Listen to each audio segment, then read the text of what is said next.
विज्ञान का प्रश्न पत्र 100 अंक का होता है, जिसमें 80 अंक लिखित परीक्षा के होते हैं और 20 अंक आंतरिक मूल्यांकन के होते हैं।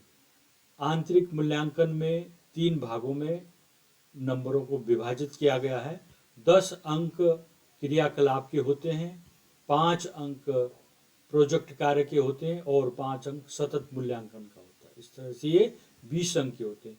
इस 20 अंक में से अच्छे अधिकतम अंक प्राप्त कर सकते हो। इसलिए जो क्रियाकलाप है, चार्ट है और जो कॉपी वर्क है उसको अच्छे से करना है, और जो मौखिक प्रश्न पूछे जाएंगे उनका अभ्यास करना है, तो इसमें अच्छे अंक प्राप्त कर सकते हो।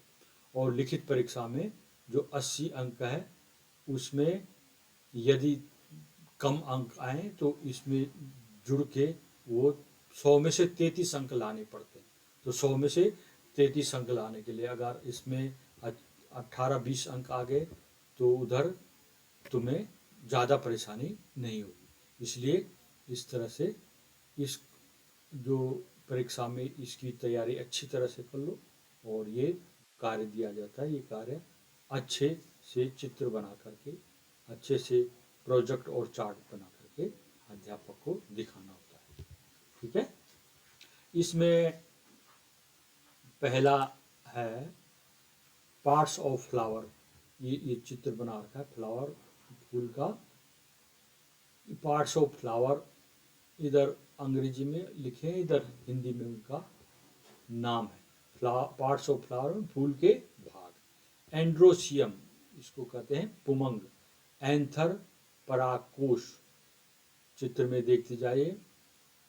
फिलामेंट, तंतु। स्टिग्मा, वर्तिकाग्र, स्टिग्मा कहाँ पर है देख लीजिए, वर्तिकाग्र। स्टाइल, वर्तिका। ओवरी, अंडाशय। गाइनोसियम, स्त्री केसर। कोरोला, दलपुंज। रिसेप्टेकल, पुष्पासन।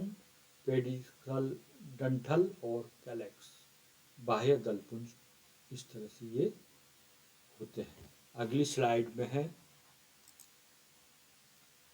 ये है नर्व सेल यानी तंत्रिका कोशिका का नामांकित चित्र बनाइए। तो इस तरह से इस चित्र को बनाइए, और इधर ये परीक्षा में भी आ सकते हैं कि इनका नामांकित चित्र बनाइए। जैसे ये पुष्प वाला है और ये दूसरा न्यूरॉन नर्व सेल है तंत्रिका कोश का। इनका नामांकित चित्र बनाइए, परीक्षा में आता है। तो ये परीक्षा की दृष्टि से लिखित परीक्षा में भी काम आएगा और यहाँ भी ये काम आएगा, तो दोनों जगह ये काम आएगा। इसका ध्यान रखिए, इसका अभ्यास करिए, इनकी याद भी करना है। हिंदी में डेंड्राइट को डेंड्राइट ही कहेंगे। सेल बॉडी, कोशिका शरीर या कोशिका काय। न्यूक्लियस नाभि होती है, नाभिक। सेनेप्स को सिनेप्सी कहेंगे, एक्सॉन। और नर्व सेल को तंत्रिका कोशिका। इस तरह से ये हिंदी में लिख सकते हो। ये चित्र बनाने का अभ्यास करना है। अगला है, अगली स्लाइड में फर्न है, इसमें ये चित्र बना रखा है। इस चित्र को भी बनाइए। तो ये रूट्स हो गया, मैंने जड़ें होंगी इसकी। राइजोम प्रकंद हो गया, इसकी ये लीफ हो गया, और ये शौरी हो गया, उसके बैक साइड में ये दिखा रखा। इस तरह से इनका अभ्यास करना है और इनका चित्र बनाना है। ठीक है।